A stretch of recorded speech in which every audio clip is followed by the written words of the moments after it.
They abused my dog for the fourth time. I hate them, so I did this, making them stop it forever. Lisa Parker had always believed that her home was a place of safety. A quiet neighborhood, friendly faces, and a backyard where her rescue dog Charlie could roam freely. But all of that changed the night she found him, trembling near the back door. His golden fur streaked with dirt and blood. His heart pounded as she knelt beside him, running her hands gently over his body. There was a deep scratch along his side, and his eyes held a terror she had never seen before. She tried to convince herself that it was just an accident. Maybe he had scraped against a fence or stumbled while playing. She cleaned the wound, wrapped him in a warm blanket, and sat with him until his breathing slowed. But as the days passed, a nagging feeling settled in her chest. Something about the way he had cowered, the way he wouldn't leave her side, told her there was more to this than a simple fall.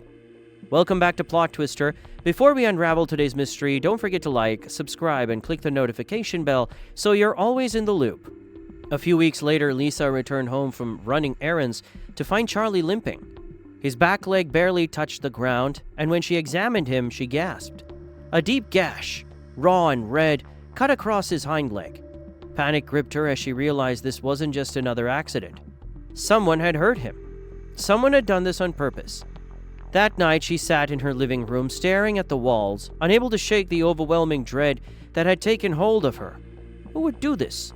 Why would anyone want to harm an innocent dog? The thought of it made her stomach turn. Charlie lay at her feet, his breathing slow but uneasy. Every now and then he would lift his head, his ears twitching at the slightest sound outside. He was afraid, and so was she. Just when Lisa thought it couldn't get any worse, it happened again. This time she found Charlie whimpering in the backyard, covered in mud. His body was shaking so violently that she thought he might collapse. She rushed to him, scooping him into her arms, feeling the rapid beat of his heart against her chest. Tears blurred her vision as she whispered reassurances, though deep down she knew words wouldn't fix this. Then as she turned to carry him inside, she heard something.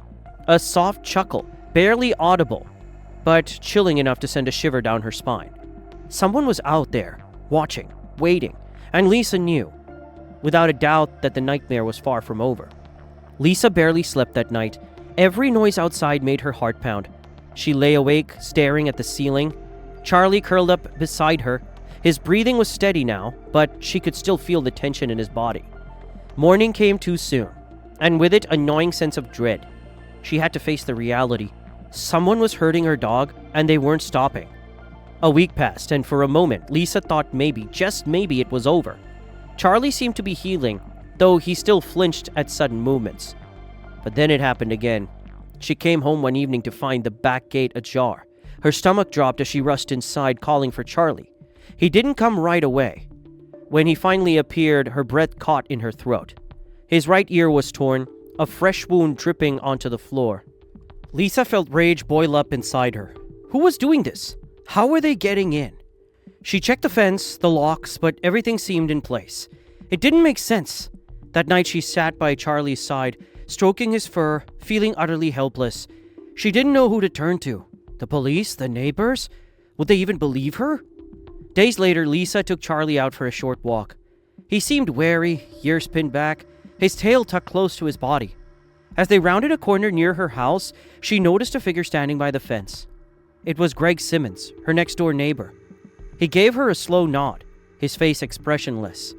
Lisa's stomach twisted. Something about the way he looked at her, the way he didn't say a word, sent a chill down her spine. That night, the nightmare worsened. Lisa was jolted awake by a sound outside. A thud, then a yelp. She bolted out of bed, rushing to the back door. Charlie was there, cowering. His fur bristled, eyes wide with terror. Beyond the fence, she thought she saw movement. The shadow of someone slipping away into the darkness. She felt sick. This wasn't random. Someone was tormenting Charlie deliberately. Her hand shook as she cleaned his wounds, whispering soft reassurances, but she knew it wasn't enough. She couldn't protect him like this.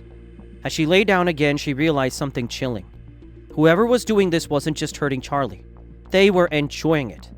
The next morning, she found a footprint in the damp soil near the fence. It was fresh, too large to be hers. A cigarette butt lay nearby, still faintly smelling of smoke. Someone had been there, watching, waiting. Lisa felt her chest tighten. She had to find a way to stop this before it was too late. She watched Charlie closely that day.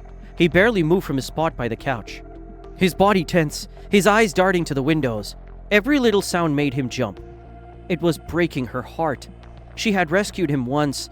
Now she had to do it again. But this time the danger wasn't from an unknown past. It was right outside her door.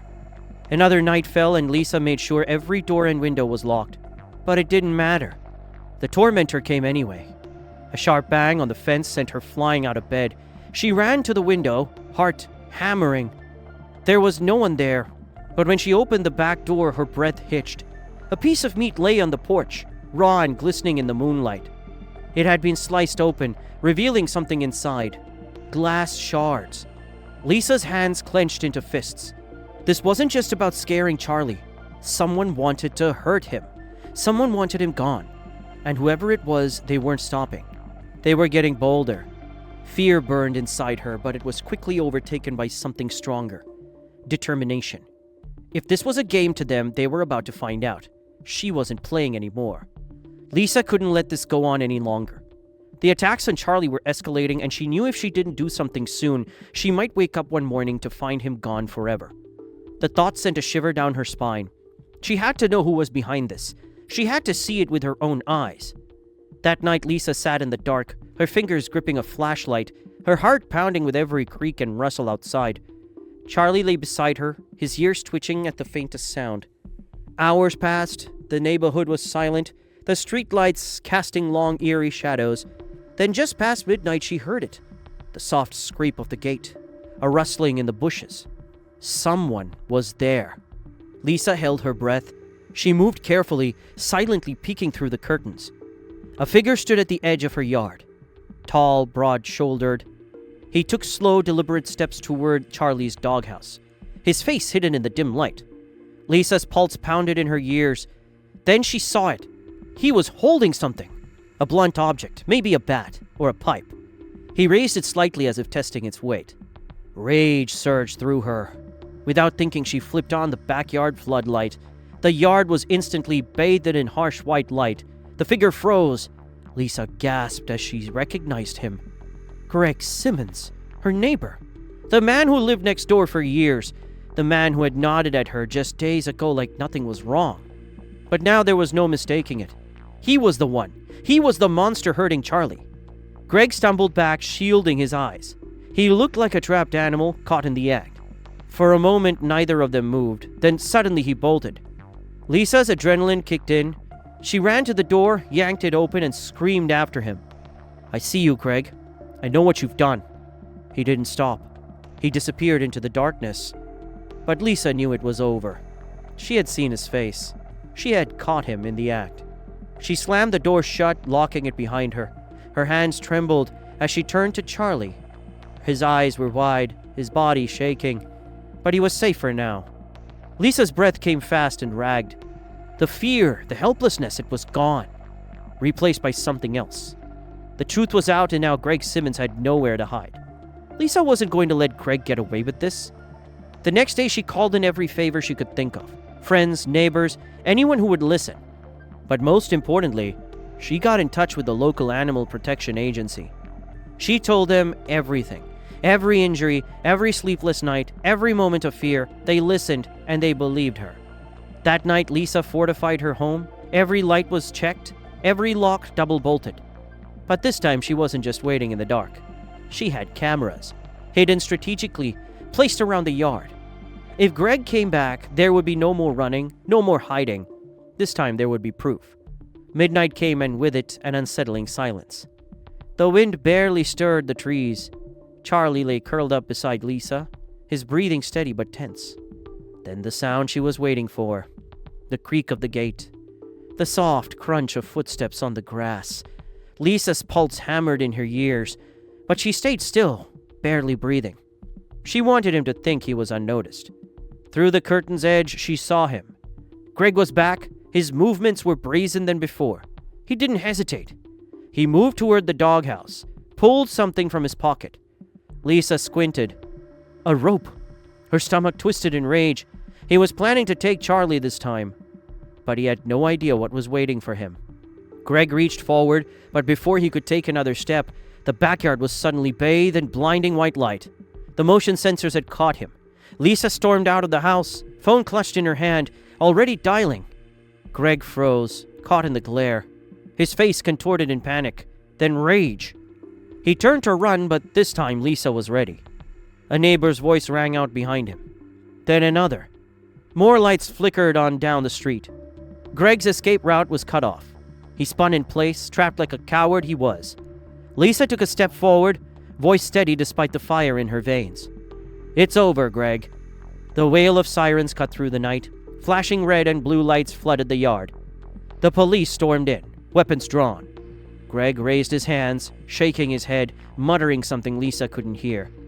It didn't matter. The officers grabbed him, forcing him to the ground. Handcuffs clicked. Greg Simmons was finished. Lisa exhaled, finally fully for the first time in weeks. She knelt beside Charlie, running a hand through his fur. He was safe. The nightmare was over. And Greg? He would never lay a hand on him again. Lisa watched as the officers hauled Greg to his feet. His face twisted with anger, but there was no escaping now. His hands were bound, his freedom stripped away. The neighbors who had gathered stood in silence, their expressions shifting between shock and relief. The monster among them had finally been unmasked, and there was no going back. The officers led Greg toward the patrol car, but Lisa wasn't done. She stepped forward, her voice clear, unwavering. She told him everything. Every wound on Charlie, every sleepless night, every time she doubted herself, but knew deep down that something was horribly wrong. The police listened, taking her statement right there, under the cold glow of the street lights. The evidence was undeniable. The hidden cameras had captured Greg in the act, and there was no excuse, no justification. The truth was out. As Greg was shoved into the back of the car, he turned his eyes, locking onto Lisa. There was no remorse, no regret, just pure seething hatred. But it didn't matter anymore. He had lost. Charlie would never have to fear him again. The door slammed shut and the car rolled away, its taillights disappearing into the night. The weight Lisa had been carrying for weeks finally lifted. Justice had been served. Inside, Lisa sank onto the couch. Charlie curled up beside her, his body warm and steady. She stroked his fur, whispering to him softly. He was safe now. Truly safe. The wounds would heal, the fear would fade, and together they would move forward. Days later, Lisa stood in court watching as Greg faced his charges. The footage, the testimonies, it was all overwhelming, impossible to refute. He tried to deny it, to twist the story, but no one believed him. The judge's voice was firm, delivering the final verdict. Greg Simmons was sentenced. His reign of terror was over. As she walked out of the courthouse, Charlie trotting beside her, the air felt lighter. The past couldn't be erased, but it no longer had control over them. Lisa looked down at her loyal companion, the dog she had found so hard to protect. He wagged his tail, nudging her hand gently. The nightmare had ended, and a new chapter had begun. That evening, Lisa sat on the porch, watching the sunset. Charlie lay at her feet, dozing peacefully. For the first time in a long time, she felt at ease. No more fear, no more hiding, just peace, justice, and the unbreakable bond between a woman and her dog. What are your thoughts on the twist we uncovered today? Comment your ideas below. Make sure to like and subscribe for a daily dose of drama and mystery. See you later with another twist.